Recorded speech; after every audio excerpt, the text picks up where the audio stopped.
L'appel a été lancé par le collectif Youth for the Climate a été entendu par plus de 3000 Dijonnais.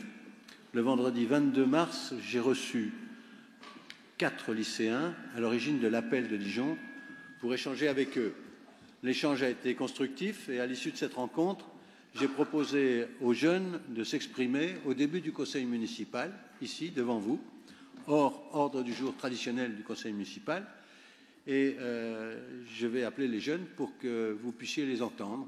Je pense que cette proposition correspond à leur volonté de lutter pour le climat. J'appelle donc Maxence Dubal, Beryl Ronget, Alexis Friat et Anaë Vallot à venir ici devant vous, à s'exprimer et vous dire ce qu'ils pensent du climat.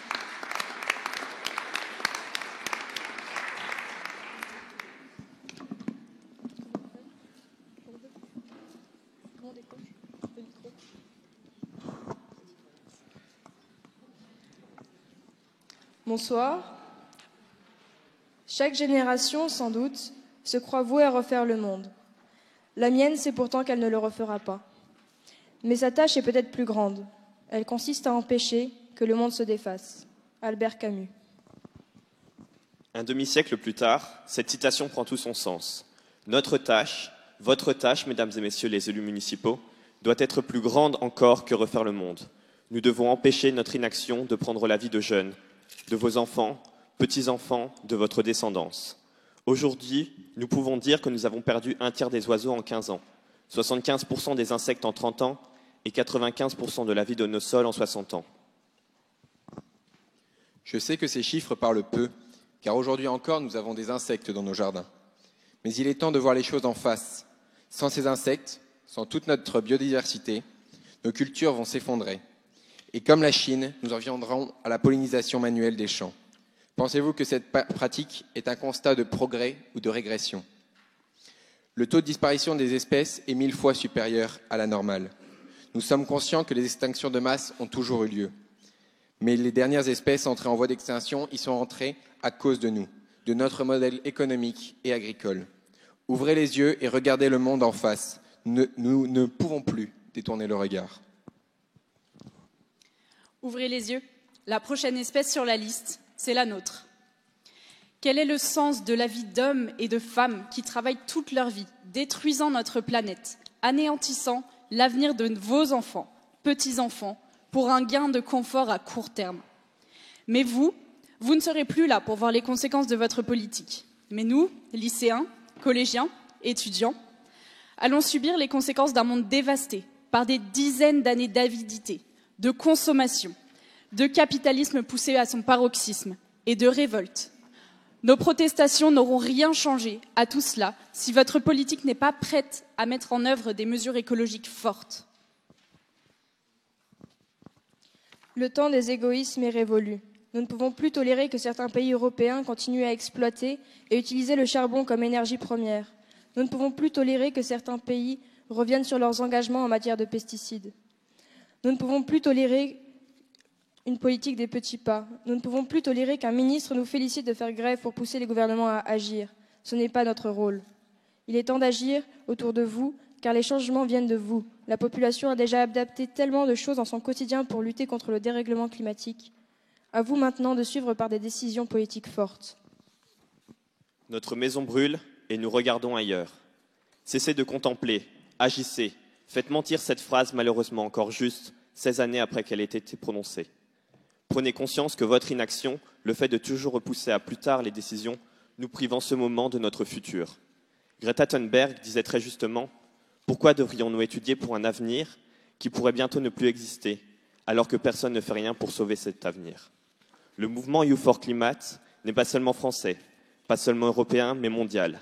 Et les marches ne s'arrêteront pas tant que des décisions fortes, comme la déclaration de l'état d'urgence climatique, ne sera pas déclarée. Les scientifiques sont d'accord sur de nombreux points, dont celui d'agir immédiatement et que des adaptations de notre quotidien et cette prise de conscience peut encore limiter le réchauffement climatique à 1,5 degré. 1,5 degré ne veut pas dire qu'il fera plus chaud pendant toutes les saisons. Non. Mais que les saisons vont s'affirmer, ne laissant aucune adaptation possible. La chaleur du continent africain sera insoutenable. entraînant des migrations climatiques, cette fois-ci très importantes. Nous ne parlerons plus d'un millier de personnes qui traversent la Méditerranée, mais de millions qui n'auront plus d'autre choix que de fuir pour survivre et se nourrir. Aujourd'hui, nous sommes incapables de gérer ces quelques milliers de réfugiés. Et maintenant, et dans quelques années, nous serons peut-être dans l'obligation d'en gérer des millions provoqués par notre propre absurdité. L'Europe et la France ont subi une réelle onde sismique avec l'afflux de migrants en 2015 et 2016. Alors imaginez devoir gérer et accueillir ces millions de personnes.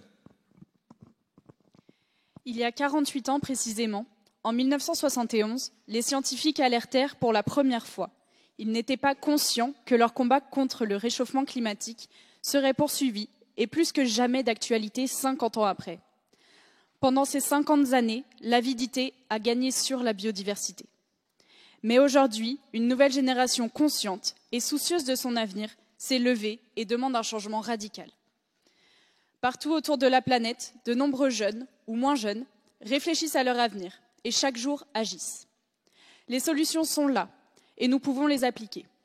Youth for Climate Dijon est ce soir devant vous pour vous le demander. Demandez votre soutien, mais surtout votre engagement et vos mesures pour ce combat de tous les jours. Aujourd'hui, vous avez le pouvoir de nous garantir un avenir. Vous pouvez faire bouger les lignes. Si vous acceptez de changer à notre échelle, vous pouvez voter les mesures, non pas possibles pour la ville, mais nécessaires pour une vision à long terme. Et surtout, vous pouvez signer l'état d'urgence climatique pour que la prise de conscience soit totale. Nous sommes ici pour vous le demander. Contrairement à de nombreux discours politiques, tout ce que nous recherchons sont des actions concrètes. Ainsi, nous avons des revendications applicables si vous vous en donnez les moyens en tant que décideurs. L'enjeu climatique va plus loin que vous ne le pensez. Nous ne parlons pas seulement de notre quotidien dijonnais très égoïstement, mais également des répercussions d'une action menée par un gouvernement, par une ville au niveau mondial. L'être humain tel que nous le connaissons aujourd'hui n'aurait jamais trouvé d'autre refuge que la Terre, seul lieu connu où la vie se développe. Cependant, la Terre n'a pas besoin de nous pour se former, pour abriter toutes les formes de vie qui ont pu profiter de sa diversité et devenir celles qu'elles sont maintenant.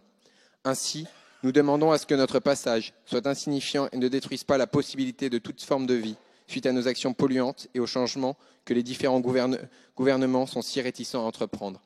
Nous sommes ce soir devant vous à prononcer un long discours, mais nous sommes surtout ici pour vous rappeler que vous avez notre avenir entre vos mains. Merci.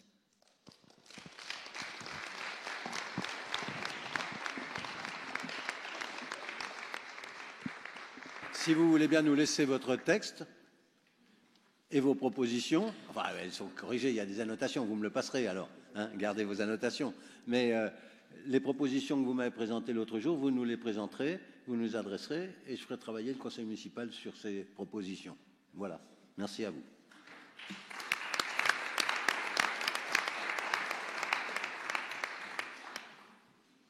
Ils sont bien ces jeunes, hein.